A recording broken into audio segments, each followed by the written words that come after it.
Halo guys, welcome back to Lotok ID dengan gue Philip Fiedler di sini. Hari ini gue bakal membahas terkait cara melapor tindak pidana kepada polisi. Jadi gue bakal jelasin dari awalnya, prosedur awal kita melapor sampai nanti bisa ditanggapi kemudian hari. Kalau begitu, check this out.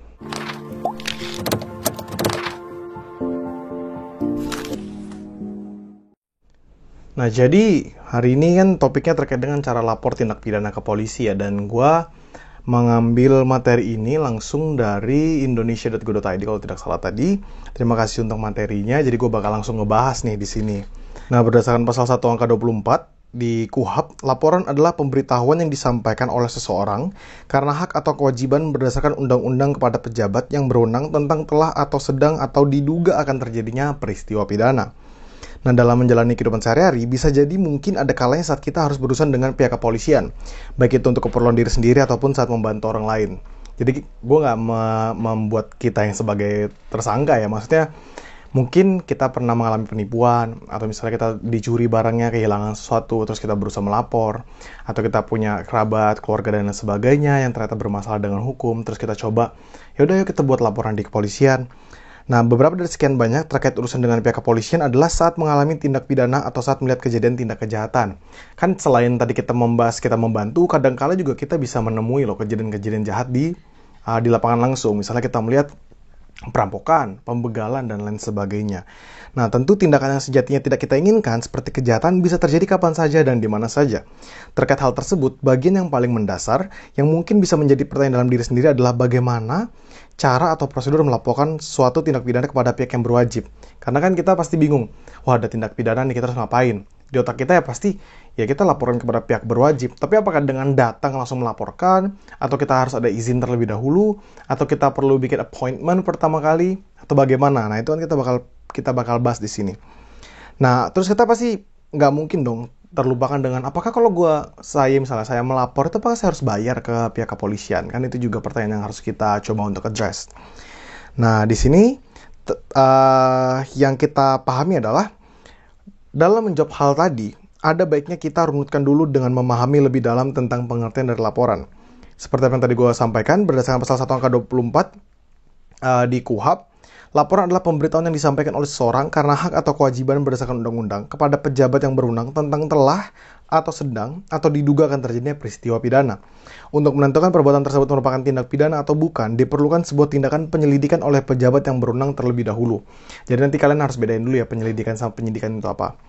Namun, sebagai orang yang melihat suatu tindak kejahatan, kita memiliki kewajiban untuk melaporkan tindakan tersebut. Jadi, gue pernah dulu diceritakan bahwa kalau kita melihat tindakan kejahatan, ya yang bisa kita lakukan adalah berusaha semaksimal mungkin. Misalnya kita bisa ngebantu dia, kita harus ngebantu karena itu kewajiban.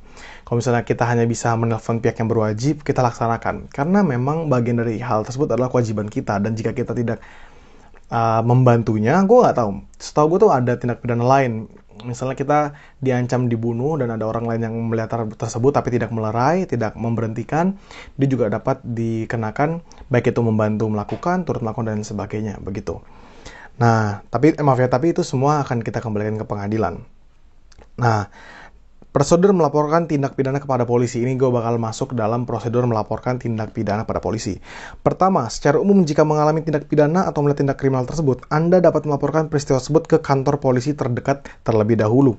Berdasarkan pasal 4 ayat 1, PP nomor 23 tahun 2007 tentang Daerah Hukum Kepolisian Negara Republik Indonesia, terdapat aturan sebagai berikut. Daerah Hukum Kepolisian Markas Besar Polri untuk wilayah Negara Kesatuan Republik Indonesia. Daerah Hukum Kepolisian Daerah atau Polda itu untuk wilayah provinsi. Daerah Hukum Kepolisian Resort atau Polres itu untuk wilayah kabupaten atau kota. Daerah Hukum Kepolisian Sektor atau Polsek itu untuk wilayah kecamatan.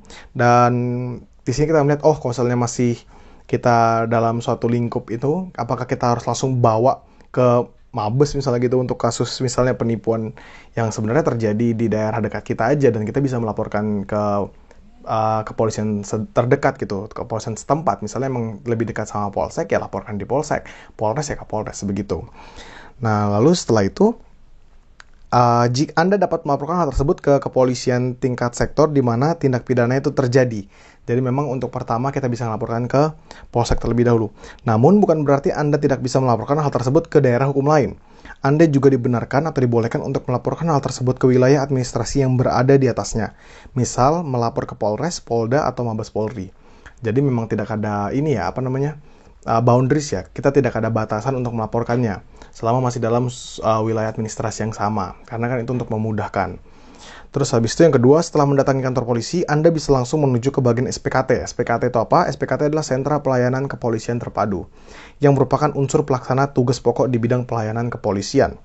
Berdasarkan pasal 106 ayat 2, Peraturan Kepala Kepolisian Negara Nomor 23 Tahun 2010 tentang susunan organisasi dan tata kerja pada tingkat kepolisian resor dan kepolisian sektor, SPKT bertugas memberikan pelayanan kepolisian secara terpadu terhadap laporan atau pengaduan masyarakat, memberikan bantuan dan pertolongan, serta memberikan pelayanan informasi. Sebenarnya di SPKT ini selain dari menerima laporan-laporan tersebut, dia juga membantu untuk pelayanan-pelayanan publik lainnya ya. Jadi kalau misalnya kalian punya masalah lainnya yang luar dari tindak pidana, sebenarnya menurut gue di SPKT ini kita juga bisa diarahkan.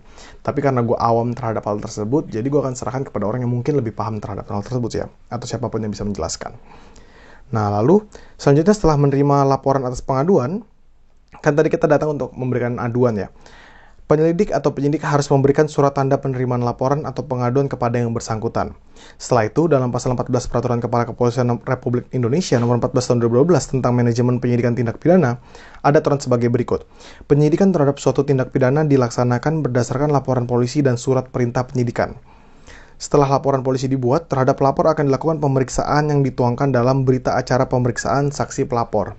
Nanti juga ada berita BAP untuk saksi-saksi yang lainnya. Nanti kalau misalnya ada yang mau dijadikan tersangka, itu semuanya akan dibuatkan berita acara pemeriksaan yang nanti akan diberikan ke pengadilan untuk diperiksa lebih lanjut. Nah, karena itulah tindak pidana dilaksanakan berdasarkan laporan polisi dan surat perintah penyidikan seperti yang tadi saya katakan.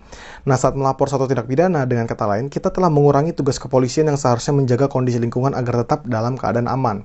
Benar, karena apa? Karena kan memang sebenarnya tindakan-tindakan kayak pencurian atau pembunuhan itu kan masuknya delik biasa. Jadi polisi sebenarnya harus bertanggung jawab terhadap hal tersebut. Tapi dengan kita memberikan pelaporan, kita mengadu dan lain sebagainya, hal tersebut akan memudahkan kerja dari kepolisian. Hal ini sebenarnya serupa dengan kasus tindakan-tindakan yang dilakukan oleh Komisi Pemberantasan Korupsi. KPK itu jumlah orangnya tidak terlalu banyak. Terakhir waktu saya pernah datang ke workshop di KPK itu, mereka mengatakan bahwa jiwa dari mereka itu ada di masyarakat. Maksudnya adalah mereka tidak bisa menangkap satu-satu pelaku korupsi atau koruptor itu yang ada di daerah-daerah tanpa adanya aduan-aduan dari masyarakat. Karena apa? Karena jumlah mereka yang sedikit dan jumlah kasus yang ditangani banyak sekali. Bahkan kasus yang masuk ke mereka pun masih banyak lagi di luar sana yang belum teratasi gitu loh. Jadi memang dengan adanya bantuan-bantuan dari masyarakat, aduan-aduan dari masyarakat, laporan seperti itu hal itu akan membantu kerja mereka. Sehingga memang perlu adanya peran aktif dari masyarakat dalam menanggulangi hal-hal sebagai berikut. Seperti itu gitu. Oke, kita lanjut lagi. Nah, karena itu dalam membuat laporan tentang dugaan tindak kejahatan, kita tidak dipungut biaya. Jadi di sini ya, basisnya karena kita membantu, kita tidak dipungut biaya. Jadi ini gue murni memang ambil dari website dan gue udah saring-saring terlebih dahulu dan menurut gue ini paling layak untuk disampaikan. Jika ada yang meminta bayaran, itu adalah oknum yang bisa Anda laporkan kepada Seksi Profesi dan Pengamanan atau Propam di Polri. Begitu, jadi kita bisa melaporkan ke Propam karena beliau atau profesi inilah, seksi inilah yang mengurusi terkait dengan oknum-oknum kepolisian yang berusaha untuk melanggar aturan yang telah ditetapkan, baik itu melalui undang-undang, peraturan atau peraturan lainnya begitu.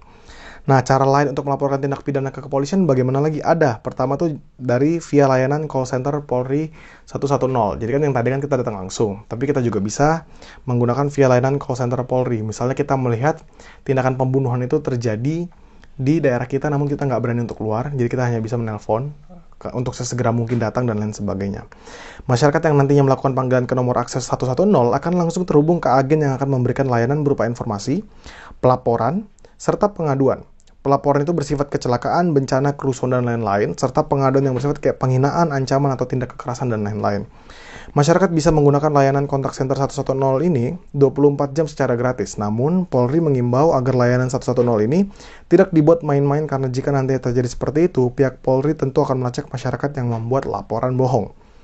Alur layanan call center 110 itu bagaimana? Jadi, masyarakat menelpon ke 110 melalui telepon rumah atau handphone.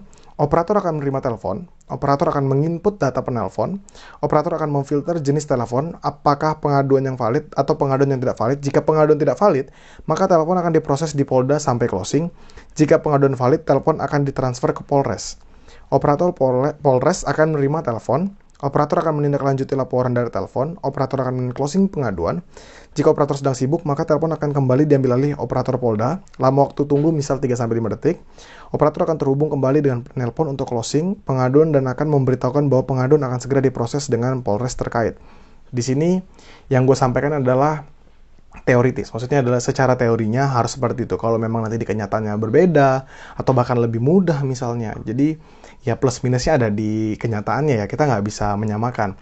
Bisa aja terkendala koneksi, terkendala dengan jaringan, terkendala infrastruktur dan lain sebagainya sehingga menghalangi tindakan-tindakan pelaporan seperti ini begitu.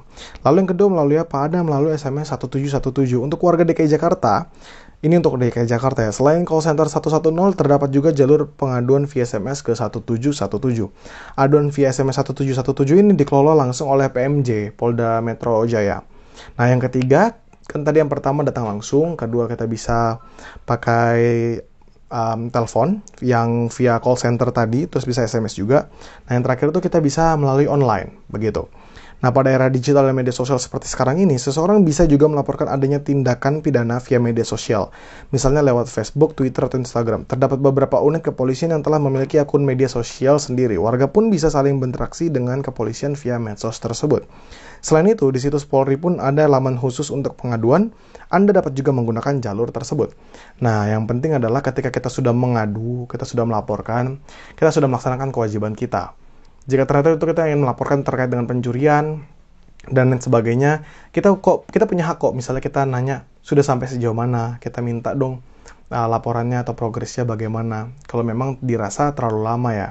Tapi pasti kita harus menghilangkan stigma-stigma buruk dulu. Misalnya stigma-stigma kita akan dimintain uang, stigma-stigma kita dipersulit, dan kalau mau dipermudah harus bayar uang. Jadi menurut gue sendiri ya kita nggak bisa naif terhadap hal tersebut. Tapi ada baiknya kita coba untuk melaksanakan sesuai prosedur, mengikuti suatu peraturan, dan kita juga bisa menjadi agent of change terlebih dahulu loh untuk melaksanakan ini semua. Jadi nggak perlu kita melaksanakan tindakan-tindakan penyogokan atau memberikan uang-uang tambahan dan lain sebagainya. Karena menurut gue sendiri ya, kalau budaya itu kita bisa mampu buktikan tidak sedemikian rupa ya, kita mampu menunjukkan bahwa kita ini masyarakat yang benar, kita ini masyarakat yang baik, kepolisian juga menjunjung tinggi integritas, mereka juga memberikan kita hal-hal yang sangat penting ya. Maksudnya hal-hal yang sangat penting ini kayak mereka menunjukkan, mereka mengayomi, mereka benar-benar ingin melindungi, mereka coba untuk mengikuti setiap prosedurnya.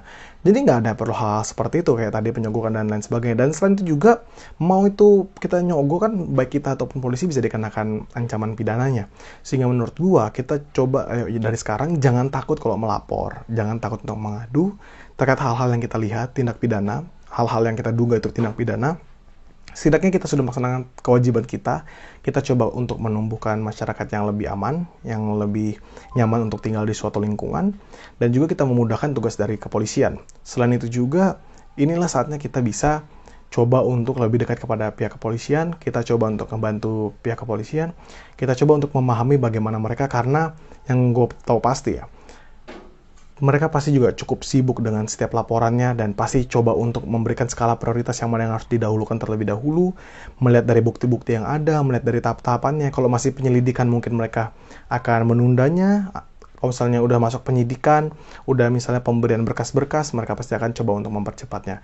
Jadi kita harus coba melihat dari sudut pandang yang lain kayak gitu. Jadi maksud gue dari materi hari ini adalah selain kita memahami alur untuk melaporkan, kita juga tahu bahwa kita tidak bisa serta-merta merasa kalau tindakan dari kepolisian itu bisa merugikan kita, karena pasti mereka juga berusaha yang sebaik mungkin dan kita juga berusaha yang sebaik mungkin. Kalau begitu, thank you for your attentions untuk kalian semua. Kalau misalnya kalian ingin kalau misalnya kalian punya pertanyaan, kalian bisa tinggalkan komentar di sini. Gue dengan sangat senang hati untuk menjawab. Dan kalau begitu, salam demokrasi.